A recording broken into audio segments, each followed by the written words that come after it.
विजेते श्री त्रिभंगी राय प्रभु आचार्य वाचा प्रणमामि भाष्य निबंध सुबोध निस्थात्राशयास्ताः मत्स्वान्तागत्य कृपाप्लुपास्तां मदीय वाचां वचयन्त्वलङ्कृतिं नमः श्रीवल्लभाचार्य चरणाब्जनखेन्दवे कलिकल्मषघातिन्ये तद्वाण्यै चरमो नमः। श्री यमनाष्टक हम देख रहे थे। वामे हमने 3 टीकान को पूरो कियो है। सबसे पहले श्री गुसाई जी की टीका, वाके बाद में श्री हरिराय जी की टीका, वाके बाद में दशदिगंत विजयी नवलक्ष ग्रंथकर्ता श्री पुरुषोत्तम जी की टीका। अब वाके बाद जो है वो चौथी जो टीका है, चौथी जो विवृत्ति है, जो टिप्पणी है, सो श्री द्वारकेश जी भाव भावना वारेन की है, जिन्होंने मूल पुरुष की रचना करी है।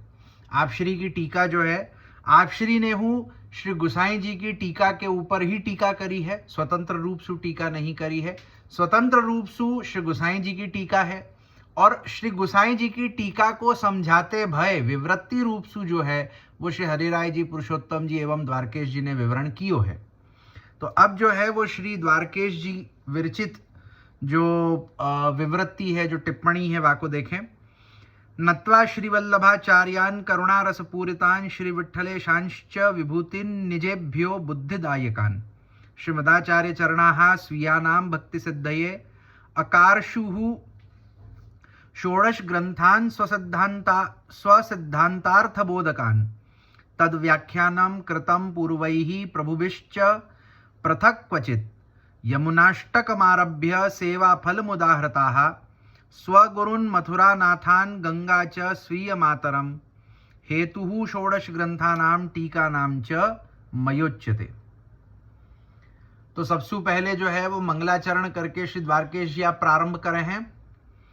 करुणारस से पूर्ण निज जनों को बुद्धि देने वाले विभु श्री वल्लभाचार्य चरण एवं श्री विठ्ठलेश चरणों को नमन करके श्रीमदाचार्य चरणों ने जो स्वीय जनों में भक्ति सिद्धि कराने हेतु अपने सिद्धांतों के अर्थ का बोध कराने वाले षोडश ग्रंथ रचे हैं और जिनका व्याख्यान यमुनाष्टक से लेकर सेवा फलम तक पूर्वाचार्यों ने एवं किन्हीं किन्हीं पर प्रभु चरणों ने किया है।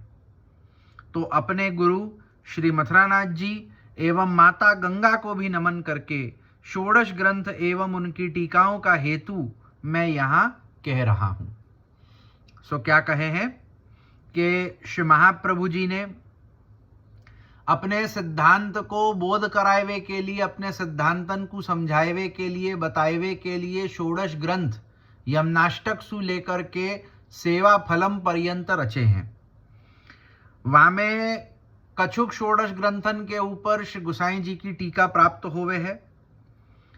तो षोडश ग्रंथन के ऊपर कछुक ग्रंथन पे जो टीकान को विषय वाके ऊपर जो विवृत्ति इत्यादि वाको समझाते भय जो श्री द्वारकेश जी करे हैं, तो वहाँ में आप अपने गुरुदेव श्री मथुरानाथ जी एवं अपनी माता माने आप श्री की जो अम्मा हैं, जो माता जी हैं गंगा जी, उनको जो है वो नमन करके यहाँ आगे या टीका को, यमनाष्टक की टीका को प्रारंभ करे हैं। तो सबसे पहले जो श्री गुसाई जी ने जो टीकाएं करी हैं षोडश ग्रंथन में, कछुक ग्रंथन पे जो श्री गुसाई जी की टीका अपने को प्राप्त होवे है, जैसे यमनाष्टक ऊपर सिद्धांत मुक्तावली, नवरत्न इत्यादि कछुक ग्रंथन पे श्री गुसाई जी की टीका अपने को प्राप्त होवे है। तो उन टीकान को हेतु कहा है। क्या हेतु से श्री गुसाई जी ने उन टीकान की रचना करी है, उन विवृत्तिन की रचना करी है, वाको वर्णन यहाँ जो है वो श्री द्वारकेश जी अपने को बता रहे हैं। तत्र गोस्वामी प्रभुणाम कृतिनाम गणना यमनाष्टक सिद्धांत मुक्तावल्योस्तथा पुनः नवरत्ने प्रकाशश्च त्रयं स्वैः प्रभुभिः कृतं तट्टिप्पणं तु बहुभिर्वंशीयैर्बालकैः कृतं तत्कृपाबलमाश्रित्य तद्ग्रंथान् विवृणोम्यहम्।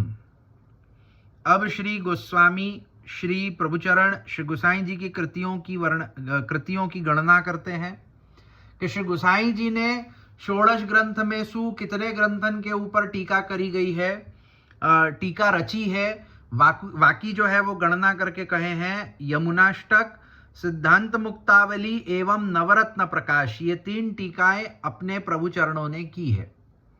श्री गोसाई जी ने 3 टीकाएं की रचना करी है। सबसे पहली टीका यमनाष्टक के ऊपर, दूसरी टीका सिद्धांत मुक्तावली के ऊपर और तीसरी टीका नवरत्न के ऊपर श्री गोसाई जी ने रची है, जिन पर कई वल्लभ वंशज बालकों ने टिप्पणी भी की है। तो श्री गोसाई जी की टीका के ऊपर टीका कई अन्य वल्लभ कुल बालकों ने करी है। उनके कृपा बल का आश्रय लेकर उन ग्रंथों का विवरण मैं कर रहा हूं। तो ये जो 3 टीकाएं श्री गोसाई जी की है, श्री गोसाई जी की टीकान पे जो अन्य वल्लभ वंशजन की टीका है, वाके अलावा अन्य ग्रंथन पे जो अन्य वल्लभ वंशजन की टीका है, उन सभी टीकान को जो है, उन सभी ग्रंथन को जो है वो आश्रय लेकर के कछुक विवरण श्री द्वारकेश जी आप यहां कर रहे हैं। तत्र ग्रंथ क्रमः पूर्वमुच्यते। यमुनाष्टकमादौ तु श्रीकृष्णास्यं हि निर्ममे मुकुन्दरति सिद्ध्यर्थं दुरितक्षय पूर्वतः स्वभाव विजयार्थं च मुरस्यारेश्च तुष्टये जीवैस्तु नमनाधिक्यं नैव कर्तुं हि शक्यते नमनादतिरिक्तं तु कर्तुं जीवैर्न शक्यते कृष्णस्य निरपेक्षत्वादिति स्वान्ते विचार्य हि अधिकारस्य सिद्ध्यर्थं मुज्जगौ। अब सबसे पहले षोडश ग्रंथों का क्रम कह रहा हूं। अब सबसे पहले जो है, काइकी महाप्रभु जी ने षोडश ग्रंथ जो रचे वो अलग अलग समय काल में अलग अलग वैष्णवन के लिए रचे। अब अपने को वाको क्या प्रकार सु समझनो, वो एक क्रम अपने यहाँ षोडश ग्रंथन के क्रम को बंधान 2 आचार्य ने कियो है। एक श्री हरिराय महाप्रभु ने और एक श्री भाव भावना वारे द्वारकेश जी ने। तो द्वारकेश जी को क्या क्रम है, कौन से ग्रंथ के बाद कौन सो ग्रंथ आनो चाहिए, वाके बाद कौन सो ग्रंथ आनो चाहिए, और क्यों एक ग्रंथ के बाद दूसरो ग्रंथ आ रहे हो है, वाके पीछे को भाव कहा है, क्या विचार करके क्या भाव रख करके एक ग्रंथ के बाद दूसरे ग्रंथ को रखो गयो है, या को जो है विवरण यहाँ श्री द्वारकेश जी अपने को करे हैं। तो सबसे पहले श्री कृष्ण के मुखारविंद स्वरूप श्री आचार्य चरणों ने सबसे पहले यमनाष्टक की रचना की। तो सबसे पहलो ग्रंथ यमनाष्टक, ताकि समस्त पाप दूर होकर मुकुंद में रति सिद्ध हो जाए। अब सबसे पहले यमनाष्टक को क्यों रखो गयो है, ताकि जो है यमनाष्टक के द्वारा हमारे सभी पापन की जो है वो निवृत्ति है जाए, सब पाप जो दूर है जाए, और हमारी जो है वो मुकुंद भगवान में रति सिद्ध है जाए, और ताकि स्वभाव पर विजय पाई जा सके एवं मुरदैत्य के शत्रु श्री कृष्ण भी प्रसन्न हो जाएं। तो यमनाष्टक सु जो है वो स्वभाव पे विजय हो जावे है और भगवान की प्रसन्नता हो जावे है। नमन करने के अतिरिक्त तो जीव के लिए अन्य कुछ भी करना शक्य नहीं है। नमन के अतिरिक्त तो जीव कछु करवे में सामर्थ्यवान नहीं है। एवं कृष्ण तो निरपेक्ष है, यह अपने मन में विचार कर जीव में भगवत प्राप्ति का अधिकार सिद्ध करने के लिए आचार्य चरणों ने यमनाष्टक गाया। तो भगवत प्राप्ति का अधिकार जीव को सिद्ध होए, वाके लिए यमनाष्टक को वर्णन श्री महाप्रभु जी ने कियो है। यासु सबसो पहलो ग्रंथ यहाँ यमनाष्टक रखियो गयो है कि यमनाष्टक अपने को जो है वो भगवत प्राप्ति को अधिकार सिद्ध करावे है, अपने पापन को निवृत्त करके अपने को जो है वो भगवान में अपनी रति सिद्ध करावे है, भगवान की प्रसन्नता करवावे है, अपने स्वभाव पर विजय प्राप्त करवावे है, इत्यादि कारण सु जो है वो यमनाष्टक को प्रथम स्थान पे रखियो गयो है। अग्रेधिकार सिद्धेस्तु कर्तव्य ज्ञापनाय वै सुपुरुषार्थ संक्षेपम बालबोधे न्यरूपयत पुरुषार्थ परिज्ञाने साध्य साधन भावतः सिद्धांत मुक्तावल्याम तु सेवा रूपम न्यदर्शयत। और जब अधिकार सिद्ध हो जाए तो आगे जीव का कर्तव्य बताने के लिए, अब जो है वो जीव को भगवत प्राप्ति में अधिकार सिद्ध हो गयो। अब अधिकार सिद्ध होने के बाद में आगे वाको क्या करना चाहिए, वाको कर्तव्य कहा है, तो बाल बोध ग्रंथ में समस्त पुरुषार्थों का संक्षेप में निरूपण किया। तो बाल बोध में जो है वो संक्षेप रूप से सभी पुरुषार्थ बताए कि भाई जो चतुर्विध पुरुषार्थ होवे हैं वो क्या होवे हैं, कैसे होवे हैं, वहाँ में कितने प्रकार होवे हैं, इत्यादि सब विषयन को खुलासा जो है वो बाल बोध ग्रंथ में कियो। जब पुरुषार्थ सिद्ध करने के साध्य और साधन का ठीक प्रकार से ज्ञान हो गया, तब आप श्री ने सिद्धांत मुक्तावली ग्रंथ में भगवत सेवा का स्वरूप दिखाया कि भाई जो चतुर्विध पुरुषार्थ हैं उनमें उनका वाको साध्य क्या कहा है कि भाई क्या प्राप्त करनो है, साध्य कहा है, अपने को प्राप्त क्या करनो है, साधन क्या है, कैसे प्राप्त करनो है। ये सब बात जब बाल बोध में अपने को समझा दी गई कि क्या प्राप्त करनो है, कैसे प्राप्त करनो है, वाके बात जो है वो भगवत सेवा को स्वरूप क्या होवे है, भगवत सेवा कैसी होवे है, वाको निरूपण करवे के ताई जो है वो तीसरो ग्रंथ सिद्धांत मुक्तावली रख्यो। तो प्रथम ग्रंथ श्री यमुनाष्टक, क्यों कि जीव की अधिकारिता को सिद्ध करे। जीव की अधिकारिता सिद्ध होवे के बाद में साध्य क्या है, साधन क्या है, चतुर्विध पुरुषार्थ क्या है, वाको वर्णन करते हो भयो दूसरो ग्रंथ बाल बोध आवे।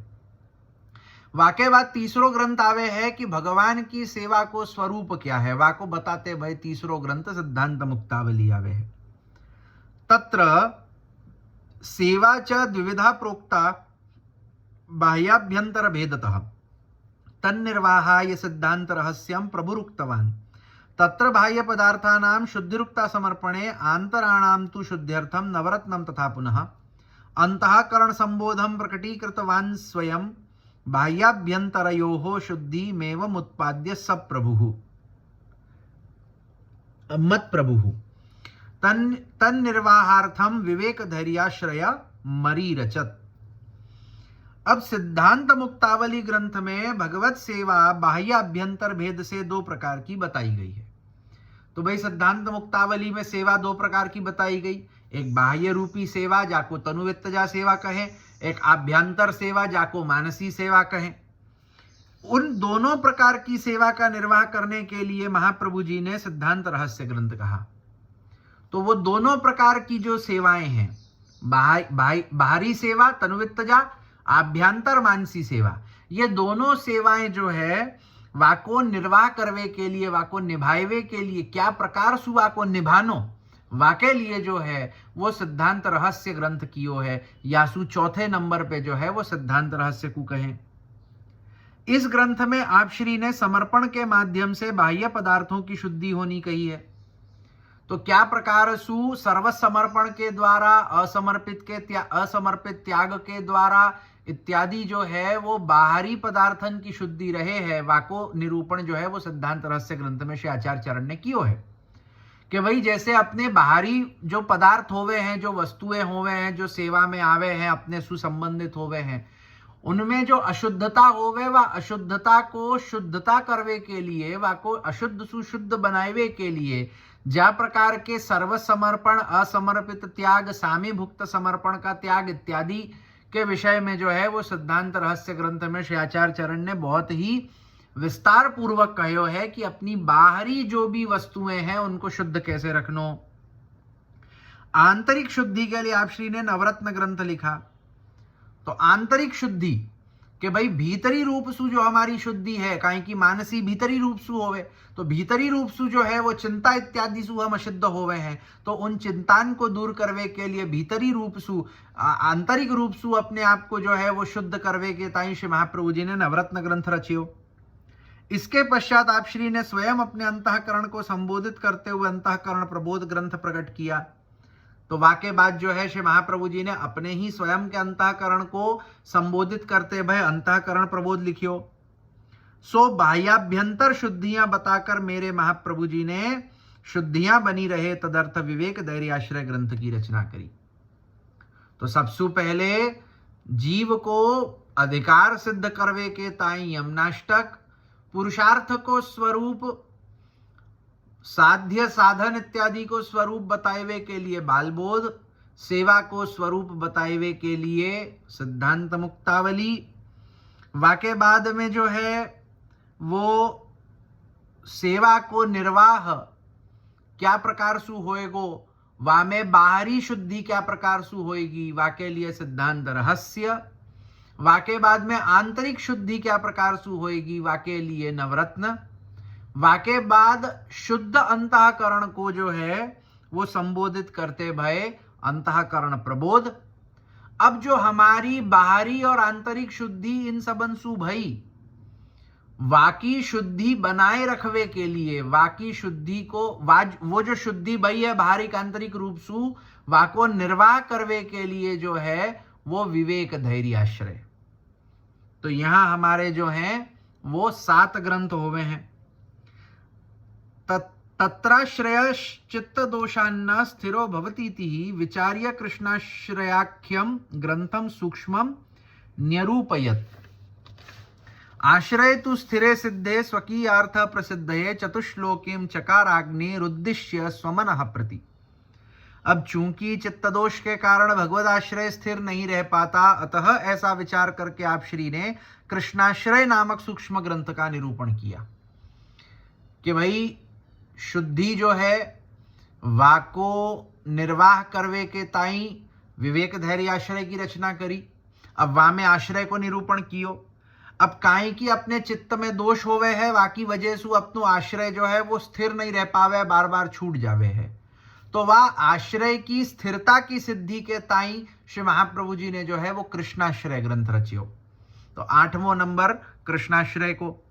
इसके पश्चात जब भगवद आश्रय सिद्ध हो जाए, तब अपने स्वीय जनों को पुरुषार्थों की सिद्धि कराने के लिए अग्नि स्वरूपाचार्य चरणों ने अपने मन को उद्देश्य करके चतुश्लोकी ग्रंथ की रचना की कि अब कृष्णाश्रय के द्वारा भगवद आश्रय दृढ़ हो जाएगो, सिद्ध है जाएगो।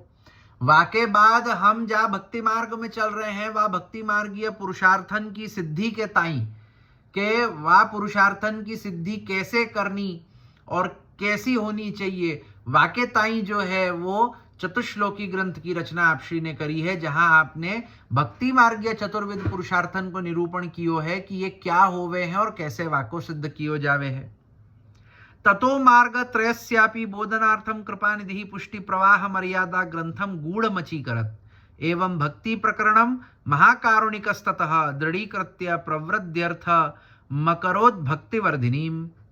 इसके पश्चात कृपानिधि श्री महाप्रभु जी ने तीनों मार्गों का बोध कराने के लिए गूढ़ पुष्टि प्रवाह मर्यादा ग्रंथ की रचना करी कि अब या के बाद जो है महाप्रभु जी 3 प्रकार के मार्गन को निरूपण करवे के ताई जो है वो पुष्टि प्रवाह मर्यादा ग्रंथ लिखे हैं कि जहाँ में पुष्टि मार्ग क्या होवे है, मर्यादा मार्ग क्या होवे है और प्रवाह मार्ग क्या होवे है, या को निरूपण कियो गयो है।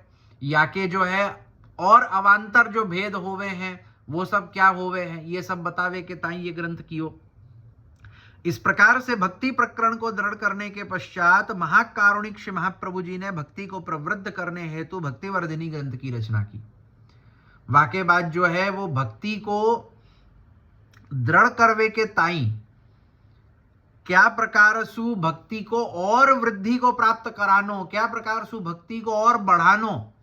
भाई एक पहले तो भक्ति 50 हती, भक्ति के अंतर्गत 50 हती, कच्ची भक्ति हती। वाको आप श्री जो है वो पुष्टि प्रवाह मर्यादा ग्रंथ ताई ला करके अपने को जो है वो वाह भक्ति को दृढ़ करे। अब दृढ़ करवे के बाद वहां पे रुक तो जानो नहीं है, वाको और पाछे वृद्धि करनी है। तो वाकी वाह भक्ति के वृद्ध्यर्थ जो है आप श्री ने भक्ति वर्धिनी ये ग्रंथ कियो।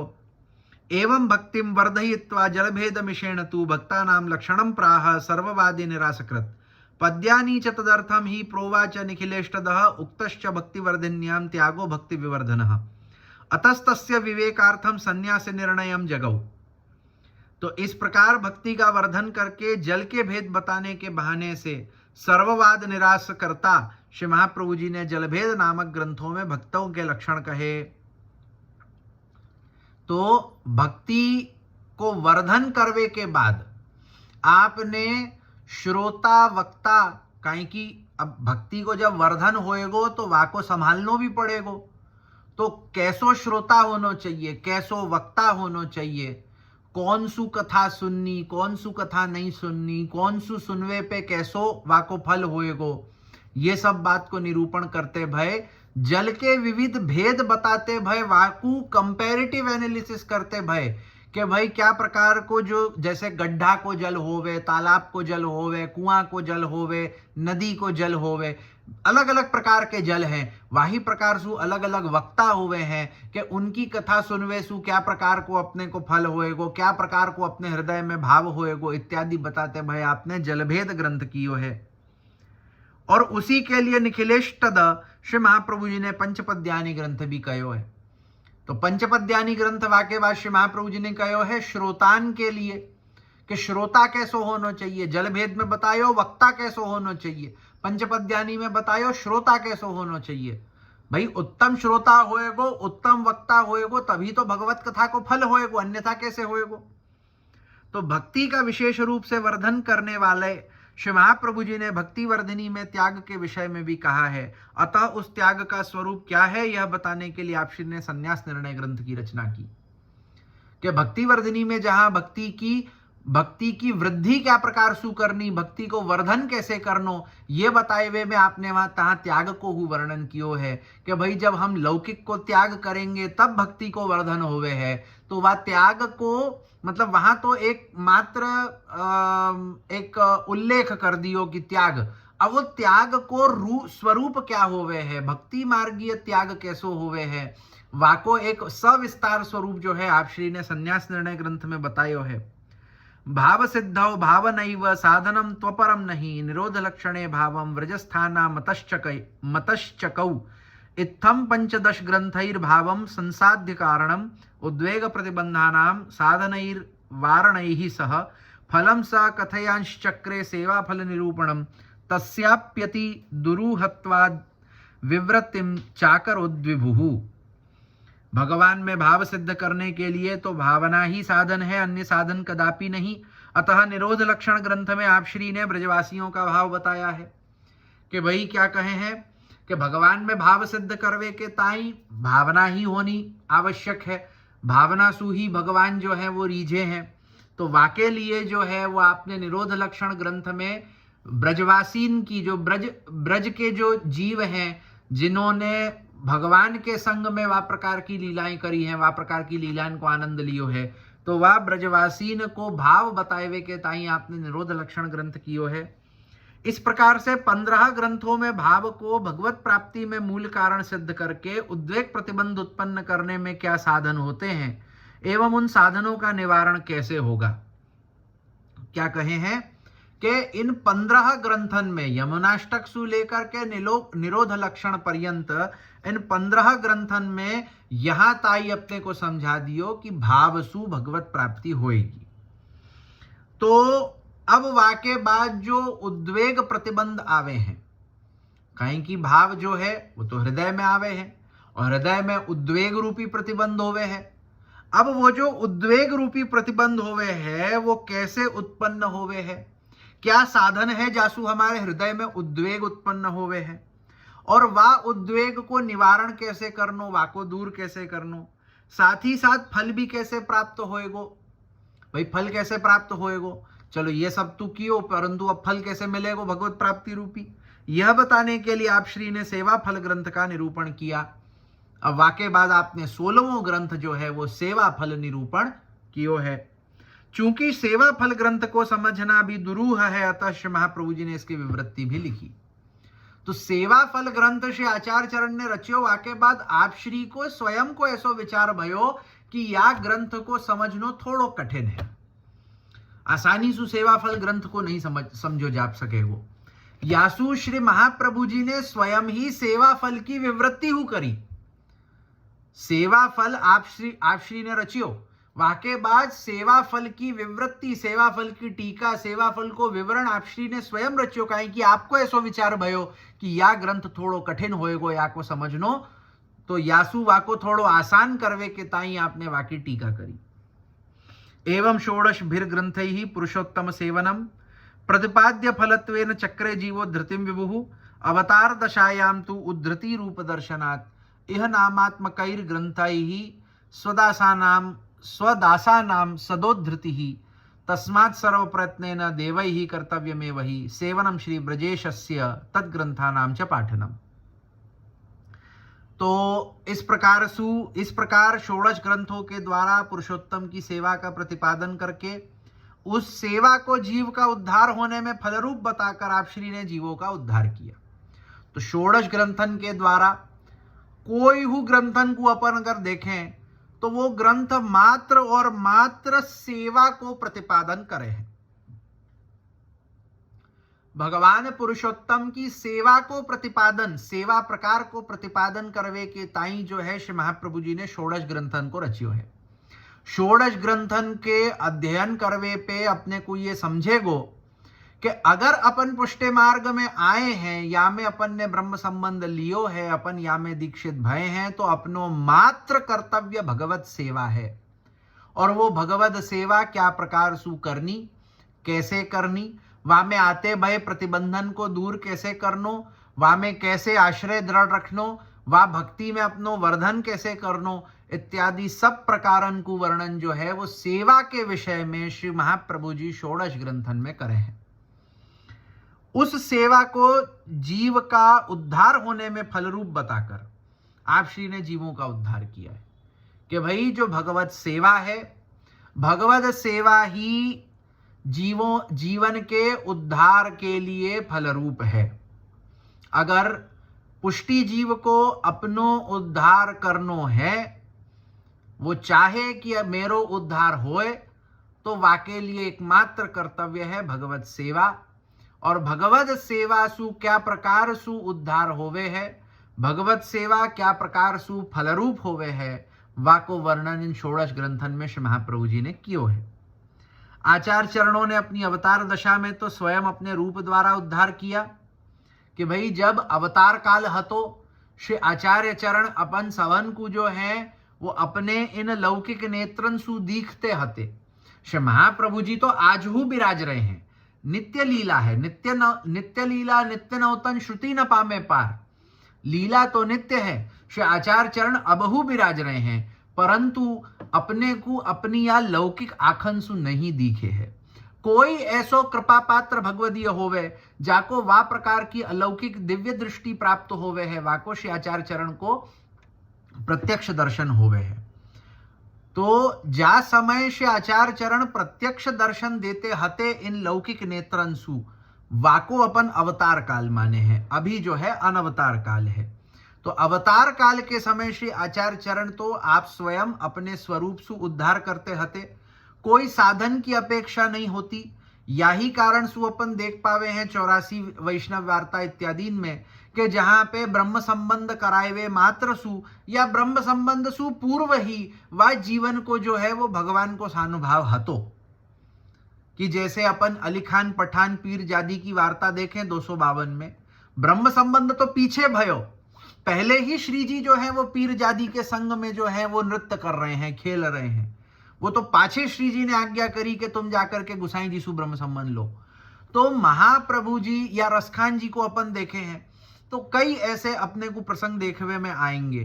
तो जहां पे श्री महाप्रभु जी ने अपने स्वयं के स्वरूप सु, श्री गुसाई जी ने अपने स्वयं के स्वरूप सु अपने अवतार काल में जीवन को उद्धार कियो है प्रत्यक्ष रूप सु, कि जहां मात्र ब्रह्म संबंध मात्र सु जो है उनको भगवत लीला की सानुभावता है गई। जैसे अपन अष्टछाप इत्यादि की वार्ता देखें, 84 वार्ता तो इनसु भरी भई हैं कि जहां मात्र ब्रह्म संबंध मात्र सु भगवान की सानुभावता सिद्ध है गई। चाहे अपन दामोदर दास हरसानी जी की वार्ता देखें, कि सूरदास जी की देखें, कुंभन दास जी की देखें, चतुर्भुज दास जी की देखें, नंददास जी की देखें, कृष्णदास जी की देखें, अनेक या प्रकार की वार्ताएं हैं। और आप श्री की अनवतार दशा में इन नामात्मक षोडश ग्रंथों द्वारा निज जनों का उद्धार होता है।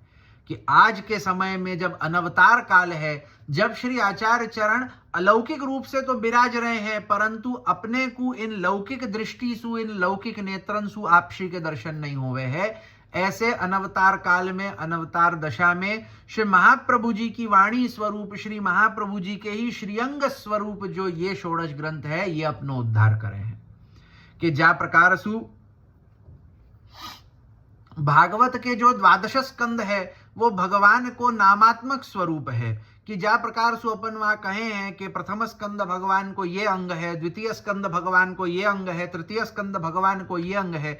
तो जैसे नामात्मक भागवत के 12 स्कंद भगवान के 12 अंग स्वरूप है, वाही प्रकार सु ये षोडश ग्रंथ जो हैं ये साक्षात श्री महाप्रभु जी को स्वरूप है, श्री महाप्रभु जी के एक एक अंग स्वरूप है। यमुनाष्टक महाप्रभु जी को एक अंग है, बालबोध एक अंग है, सिद्धांत मुक्तावली एक अंग है, सिद्धांत रहस्य एक अंग है। यह प्रकार सु षोडश ग्रंथ श्री महाप्रभु जी के षोडश अंग है। और जा प्रकार सु गीता में 18 अध्याय के द्वारा भगवान ने जो है अपने को साध्य साधन इत्यादि को जो पूर्व निरूपण कियो, एक आज्ञा करी जाको अपन महाप्रमाण स्वरूप में, जहां प्रस्थान चतुष्टय के अंतर्गत जो है वो प्रमाण रूप में अपन भगवान के वाक्यन को गीता के उन 18 अध्यायन को माने हैं। वाही प्रकार सु श्री गोसाई जी के ये षोडश ग्रंथ है। या में जो है ये जा प्रकार सु भगवान के वचन के रूप में गीता है, वह प्रकार सु श्री महाप्रभु जी के वचन के रूप में यह षोडश ग्रंथ है। या प्रकार की प्रामाणिकता षोडश ग्रंथ की अपने संप्रदाय में मानी गई है कि जहां गीता और षोडश ग्रंथ दोनों उनको एक बराबरी पे रखे हो जाए है कि भगवान के द्वारा प्रदत्त और महाप्रभु जी के द्वारा प्रदत्त ये दोनों ग्रंथ एक बराबर होवे। जय प्रकार सु भागवत अपने लिए जो है वो भगवान को नामात्मक स्वरूप है, वही प्रकार सु षोडश ग्रंथ अपने लिए श्री महाप्रभु जी को नामात्मक स्वरूप है। तो भागवत और षोडश ग्रंथ अपने लिए एक बराबर है जाए, गीता और षोडश ग्रंथ अपने लिए एक बराबर है जाए, तो अपन जो आज के समय में पुष्टि मार्ग में षोडश ग्रंथन को इग्नोर करते भय मात्र भाव भावना के नाम पर भागवत दशम स्कंद के पीछे भागे हैं, अपने को समझना चाहिए कि वाह भागवत के बराबरी को, वा गीता के बराबरी को जो श्री महाप्रभु जी को ग्रंथ है सो षोडश ग्रंथ है। जा भाव पूर्वक अपन भागवत इत्यादि को अध्ययन करें, भागवत को अपन श्रवण करें, वा को कीर्तन करें, वाही प्रकार को जो है आग्रह पूर्वक, वाही प्रकार के जो भाव पूर्वक अपने को श्री महाप्रभु जी की साक्षात वाणी रूप इन षोडश ग्रंथन को अवगाहन, इनको जो है वो अध्ययन, इनको श्रवण, इनको जो है वो स्वाध्याय, ये सब कछु करना चाहिए। काहे कि श्री महाप्रभु जी के सिद्धांत या पुष्टि संप्रदाय के सिद्धांत या पुष्टि मार्ग के जो प्रकार हैं, क्या प्रकार सु है, या को खुलासा श्री महाप्रभु जी ने अपनी वाणी रूप या षोडश ग्रंथन में ही कियो है। इसीलिए सभी प्रयत्न करके दैवी जीवों का कर्तव्य यही है कि श्री व्रजेश की सेवा करें और श्री महाप्रभु जी के ग्रंथों का पाठ करें। तो जो पुष्टि दैवी जीव हैं, जो पुष्टि मार्ग में आए भय हैं, उनको कर्तव्य या प्रकार को है कि भगवान श्री व्रजेश, भगवान श्री कृष्ण पूर्ण पुरुषोत्तम की सेवा करें, श्री महाप्रभु जी के ग्रंथन को पाठ करें, श्री महाप्रभु जी के ग्रंथन को अध्ययन करें। श्री महाप्रभु जी के ग्रंथन के अध्ययन से ये खबर पड़ेगी कि श्री महाप्रभु जी अपने सु क्या प्रकार की चाहना रखे हैं कि जब अपन श्री महाप्रभु जी के शरणागत होवे तो महाप्रभु जी अपने सु क्या चाहना रखे हैं कि भाई तुम मेरे शरणागत आए हो तो तुमको या प्रकार सु जीवन जीनो पड़ेगो, या प्रकार सु जीवन निर्वाह करना पड़ेगो। या को वर्णन करते भाई षोडश ग्रंथ की श्री महाप्रभु जी ने रचना करी है, तो अपन षोडश ग्रंथन को अध्ययन करें और वाको पाठ करें आग्रह पूर्वक, और वाही के साथ साथ भगवान की सेवा करें। ये एक पुष्टि मार्गीय दैवी जीव को जो है वो लक्षण होना चाहिए, वाको कर्तव्य होना चाहिए। इति सिद्धम तथापीह लोके जीवा बहिर्मुखाः कृता भगवदाज्ञप्तै रुद्रांशैर ब्राह्मणैस्ततः तेषां सामुख्य सिद्ध्यर्थमर्थ ज्ञानम अपेक्षितं तदर्थम ग्रंथ टीकास्तु प्रभु प्रभृतिभिः कृताः तासां मतं समालोक्य सर्वकर्तृ कृपाबलात् मयापि क्रियते येषा सुगमान्वयबोधिनी। यद्यपि जीवों का उद्धार होना तो सिद्ध ही है, तथापि इस लोक में भगवान से आज्ञा प्राप्त किए हुए रुद्र शंकर के अंशरूपी ब्राह्मणों ने जीवों को सेवा मार्ग से बहिर्मुख बना दिया है। क्या कह रहे हैं कि जो दैवी जीव होवे है वाको उद्धार होनो, ये तो सिद्ध है, वाको उद्धार होएगो, वा में कोई ना नहीं है।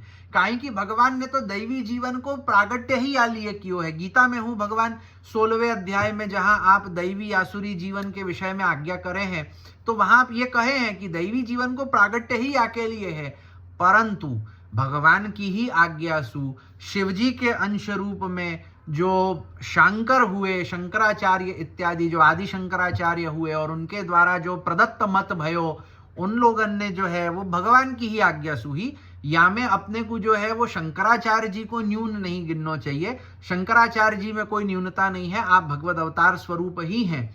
काहे कि अपने जैसे भागवत में कहो है वैष्णवानाम यथा शंभो के जो सबसे प्रथम जो वैष्णव हैं वो वैष्णव मुकुटमणि स्वरूप जो हैं वो भगवान शिव हैं। उन्हीं शिव के अंशावतार स्वरूप भगवान शंकराचार्य हैं। तो भगवान शंकराचार्य जी के स्वरूप में कछु न्यूनता नहीं है, परंतु भगवद आज्ञा सु ही उनको अवतार भयो है, ताकि जो है वो जीवन को जो है वो यहाँ वहाँ बहिर्मुख बना देनो, ताकि हर जीव जो है वो मोक्ष प्राप्त करके अपनो उद्धार करके भगवत प्राप्ति न कर सके। काहे कि कलयुग है ना, तो जो युग है वह युग के लक्षण को जो है वो चरितार्थ करवे के ताई भगवान ने ही जो है वो आज्ञा करके शिव जी को जो है यहाँ अवतार लेवे की कही हती। तो शंकरन को जो मत है, शंकराचार्य जी को जो मायावाद है, जो केवलाद्वैतवाद है, वो जो मत है, वो मत अपने लिए जो है अपने को भगवत सेवा सु बहिर्मुख करे है। वो बहिर्मुख करवे के ताई भगवान ने या प्रकार की आज्ञा करी है। तो दैवी जीव को जो उद्धार है वो तो होएगो ही, परंतु आज के समय में इन शांकरन के मत की वजह से जो जीवन में बहिर्मुखता आ जावे है, अतः वे जीव भगवत सन्मुख हो पाए, इसलिए इन ग्रंथों के अर्थ का ज्ञान होना भी आवश्यक है। तो वह बहिर्मुखता, वह प्रकार की बहिर्मुखता हमारी दूर हो और हम भगवत सेवा में जो है वो अपनो आगे बढ़े, भगवत सेवा में जो है वो अपन अधिक सु अधिक लगे, या के लिए जो है इन षोडश ग्रंथन को ज्ञान होना आवश्यक है। षोडश ग्रंथन को ज्ञान जब ताई नहीं होएगो तब ताई अपनी बहिर्मुखता दूर नहीं होएगी, तब ताई अपन भगवत सेवा में प्रवृत्त नहीं होंगे।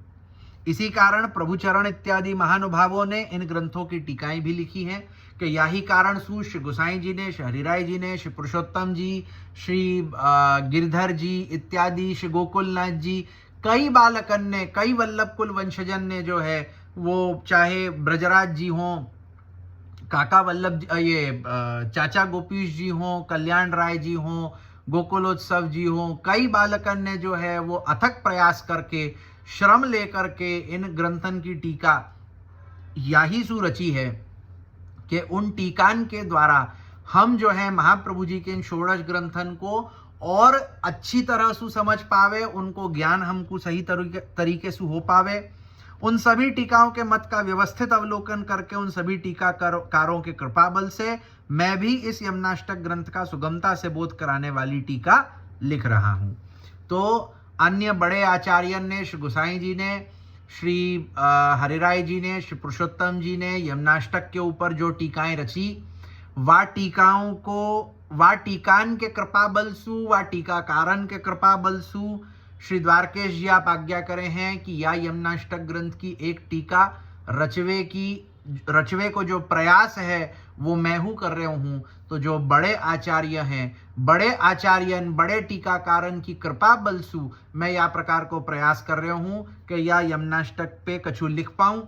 तो या प्रकार सु कह करके सबसे पहले अपने को षोडश ग्रंथन को एक अवलोकन करवा दियो कि क्या प्रकार सु, क्या कारण सु और क्या मतलब एक भाव सु जो है वो एक एक षोडश ग्रंथ की रचना करी गई, और क्या प्रकार सु जो है वह षोडश ग्रंथ को क्या इंपॉर्टेंस अपने लिए होना चाहिए, ये सबको बताते भय अब आगे जो है वो यमुनाष्टक की जो टीका है, विवृत्ति है, वह को प्रारंभ करेंगे। तो वो अपन आगे कल सु देखेंगे। श्री वल्लभाधीश की जय।